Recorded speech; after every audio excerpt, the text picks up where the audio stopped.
कुछ दिन पहले मेरे एक दोस्त से बात हो रही थी। बातों ही बातों में उसने बताया कि कैसे ये कोविड-19 पेंडेमिक सिचुएशन आने के बाद, लॉकडाउन लगने के बाद उसकी जॉब चली गई और एक बहुत बड़े फाइनेंशियल क्रंच में वो जी रहा है। लास्ट में एक ऐसी बात वो बोल गया जिसने मुझे झकझोर कर दिया और ये वीडियो बनाने के लिए मैं बाध्य हो गया। उसने बोला कि रूपक, अगर आप या कोई और मेरी जगह होता तो अभी तक सुसाइड कर लेता। मुझे इस बात ने अंदर तक झकझोर दिया। मुझे लगा कि क्या फाइनेंशियल क्रंच का मतलब जीवन समाप्त होना होता है, या कोई भी विपदा आपदा जीवन में आती है उसका ये मतलब लगा जाए कि जीवन से ऊपर वो हो गई। क्या जीवन का जो एक क्राइटेरिया, एक जो स्टैंडर्ड होता है, क्या बस इतना ही है कि यार पैसा खत्म तो जीवन खत्म? मैं तो नहीं मानता, क्योंकि ऐसा होता तो फिर वही बात है, कफन में जेब होती और पैदा भी धन के साथ होता। व्यक्ति नंगा थोड़ी होता पैदा, धन दौलत के साथ पैदा होता, सोना चांदी होता, लेकिन वो तो नहीं होता। तो ये बात तो कट हो जाती है यहीं पे, लेकिन इसको और अच्छे से हम इस वीडियो में एक्सप्लेन करने वाले हैं। आई एम श्योर कि आप में से बहुत से ऐसे लोग होंगे जो फाइनेंशियल क्रंच को फेस कर रहे होंगे, जिनकी जॉब चली गई होगी। मैं खुद की बात करूं, मैं खुद LWP पे जी रहा हूं, लीव विदाउट पे। नाम के लिए हम एम्प्लॉई हैं कंपनी के, लेकिन हकीकत में तो कुछ आ नहीं रहा, इनकम कुछ है नहीं, लेकिन मैं तो बड़ी मोटिवेशनल लाइफ जी रहा हूं। आइए इस वीडियो में और इसको विस्तार से जानते हैं।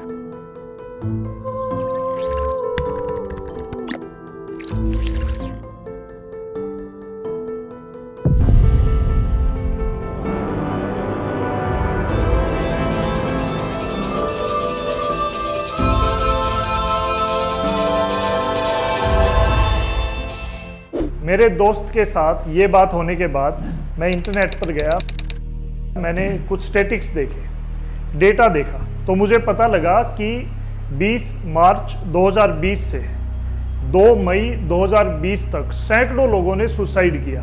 कारण लॉकडाउन लगने के बाद उत्पन्न हुई परिस्थितियाँ, और ये तो वो केसेस थे जो रिपोर्ट किए हुए हैं हमारे देश में। इसके अलावा ना जाने अनरिपोर्टेड कितने केसेस होंगे, हजारों भी हो सकते हैं। अब दोस्तों बात करते हैं कि जीवन जीने के लिए एसेंशियल क्या होता है,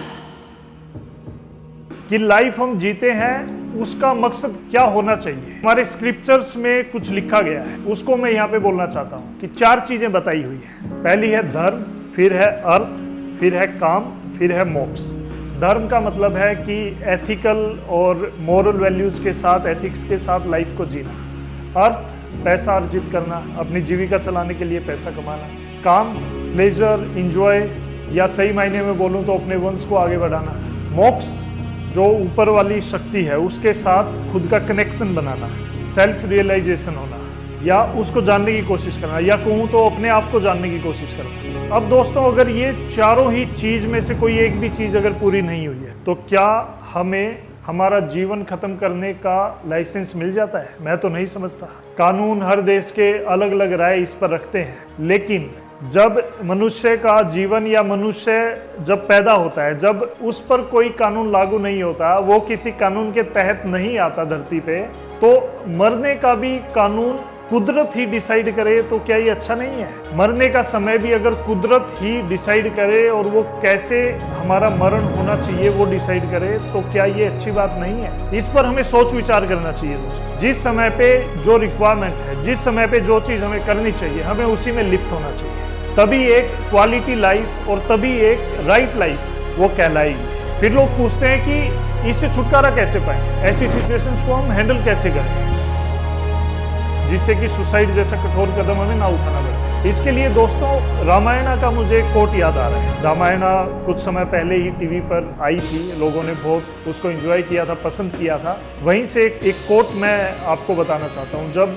रावण वध हो जाता है, उसके बाद जब विभीषण को राजा बनाने की तैयारी चल रही होती है, तो विभीषण श्री भगवान राम को कहते हैं कि मैं तो राजा नहीं बन सकता, मैं तो गिल्ट फील कर रहा हूँ, मुझे लग रहा है कि मैंने मेरे भाई का वध कर दिया या करवा दिया। तो भगवान राम एक बहुत ही इंपॉर्टेंट बात उनको बोलते हैं, और वो ऐसी बात है दोस्तों, पूरे रामायण या महाभारत की बात करूँ या ऐसे कितने ही वाक्य हैं जो हर समय पे वैलिड रहेंगे ही रहेंगे, उनकी वैलिडिटी कभी एक्सपायर नहीं हो सकती। ऐसा ही एक वाक्य था जब भगवान राम कहते हैं कि प्रति क्षण प्रतिपल परिवर्तन प्रकृति का नियम है और हर मनुष्य को इसके अधीन होकर काम करना पड़ता है। कितनी बड़ी बात है दोस्तों, इसको आप वैलिड करके देखो। और ये सिचुएशन में बिल्कुल फिट बैठता है। जब लॉकडाउन है, और एकदम से सिनेरियो सारा ही चेंज हो गया, मार्केट का सारा सिनेरियो चेंज हो गया, बिजनेस करने के तरीके चेंज हो गए हैं, और जिनकी जॉब्स थी जॉब्स करने के स्टाइल चेंज हो गए हैं, जॉब्स चली भी गई है लोगों की, और कुछ ऐसे नए एरिया भी आए हैं जहाँ पे जॉब की रिक्वायरमेंट भी है। इंटरनेट से रिलेटेड जो वर्क होता है, सर्विसेज होती है, उनमें जॉब्स की रिक्वायरमेंट आई भी है। तो कहने का मतलब कि परिवर्तन हुआ।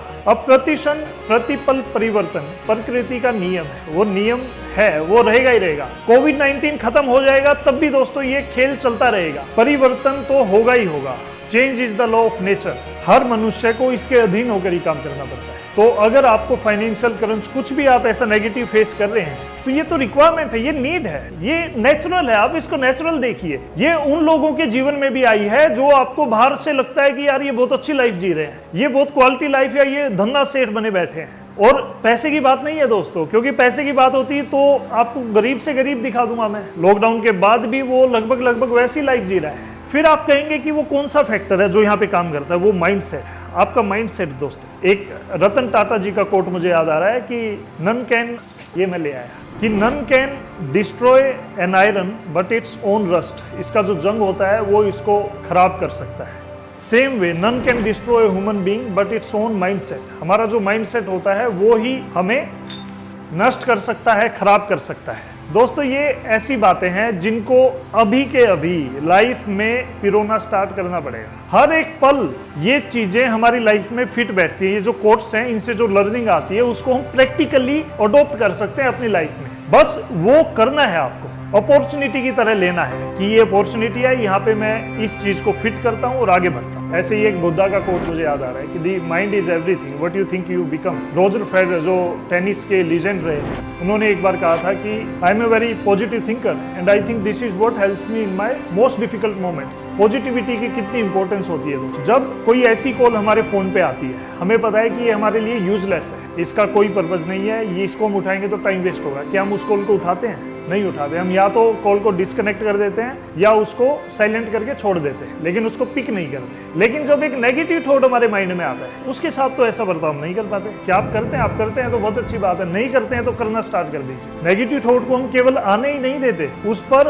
ओवर थिंक भी करते हैं, उसको छोटी सी नेगेटिविटी को इतनी बड़ी नेगेटिविटी बना लेते हैं, और वही फिर कारण बनता है आपके डिप्रेशन का। दोस्तों इस पेंडेमिक सिचुएशन में अपने आप को हेल्दी और हैप्पी रखने के लिए एक और फैक्टर मुझे ध्यान आ रहा है कि हम जो चीज सबसे ज्यादा देखते हैं या सुनते हैं उसका उतना ही असर हमारे माइंडसेट पे होता है, हमारे जीवन पे होता है। ऐसे ही अगर आप नेगेटिव न्यूज जो कि इंटरनेट पे और न्यूज चैनल्स पे कोविड से रिलेटेड नेगेटिव न्यूज भी फ्रीक्वेंटली चलती रहती है, उससे आप जितना बच सकते हो उतना बचने की कोशिश कीजिए। जितना रिक्वायर्ड इन्फॉर्मेशन है वो आप लीजिए, लेकिन जब अगर आपको लगे कि यार अब ये ज्यादा हो रहा है तो आप उस न्यूज को बंद कर दीजिए, उससे भी एक पॉजिटिव इंपैक्ट आपकी लाइफ पे पड़ेगा। दोस्तों इस वीडियो के स्टार्टिंग में मैंने बोला था कि मैं LWP पर होने के बावजूद भी एक मोटिवेशनल लाइफ जी रहा हूं, तो मैं क्या कर रहा हूं इन कोविड डेज में, इस पर भी मैं एक वीडियो बनाने जा रहा हूँ। नेक्स्ट वीडियो मेरी इसी पर होगी कि मैंने क्या किया, वो आप देखना ना भूलिए। लेकिन अब मैं दोस्तों इस वीडियो का सबसे इंपॉर्टेंट पॉइंट डिस्कस करने वाला हूँ कि ये जो कोविड-19 की पेंडेमिक सिचुएशन है, क्या ये एक अपॉर्चुनिटी हो सकती है? दोस्तों ये अपॉर्चुनिटी हो नहीं सकती है, ये बहुत बड़ी अपॉर्चुनिटी है।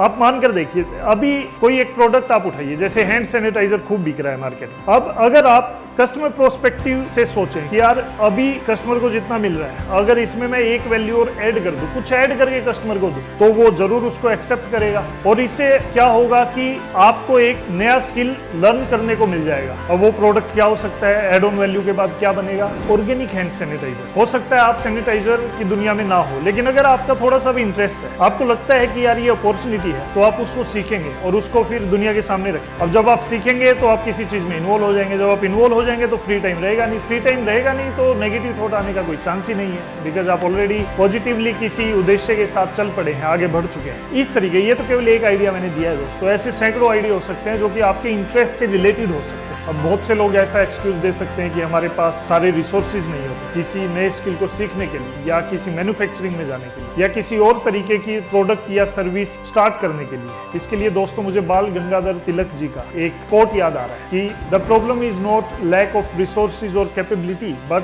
The problem is your will power. अगर विल पावर आपके अंदर है तो रिसोर्सेज भी टाइमली अरेंज होंगे, सारी चीजें सेट अपने समय पर हो ही जाएंगी। दोस्तों यहाँ बस थोड़ा सा वाइजली सोचने की बात है, और ये इंटेंशंस और थॉट प्रोसेस का खेल है सारा। आपकी लाइफ आपको कैसे जीनी है ये आप डिसाइड करेंगे। और आपका थॉट प्रोसेस और आपके इंटेंशंस इसमें एक इंपॉर्टेंट रोल प्ले करते हैं। बहुत से एक्टर हैं टीवी के, फिल्म इंडस्ट्री के, जो इस बात के लिए वरी हैं कि हमारी फिल्म शूटिंग कब स्टार्ट होगी, हमें काम कब मिलेगा, या अभी हमारा खर्चा पानी कैसे चलेगा, हमारा सर्वाइवल कैसे होगा। वहीं पे इसी इंडस्ट्री से एक ऐसा व्यक्ति निकल के आता है, एक ऐसा एक्टर निकल के आता है जो रियल लाइफ हीरो बन जाता है, माइग्रेंट्स को उनके घर तक पहुंचा के। सोनू सूद की मैं बात कर रहा हूँ, आप सब जानते ही हो। तो दोस्तों ये सब इंटेंशंस का खेल है कि आप बैटिंग करते वक्त कैसे शॉट सेलेक्ट करना चाहते हो। कंक्लूडिंग पार्ट में बस इतना ही बोलना चाहता हूँ कि जैसे एक बैट्समैन होता है, वो क्रिकेट खेलता है तो उसके अराउंड एक क्रीज बन जाती है। उस क्रीज में जब तक वो रहता है वो सेफ रहता है। क्रीज से बाहर जाके अगर वो खेलेगा तो उसको रिस्की शॉट बोलेंगे, उसमें उसका आउट होने का चांस भी ज्यादा होता है। तो ऐसे ही जीवन में भी एक क्रीज है, उस क्रीज को आप बनाओ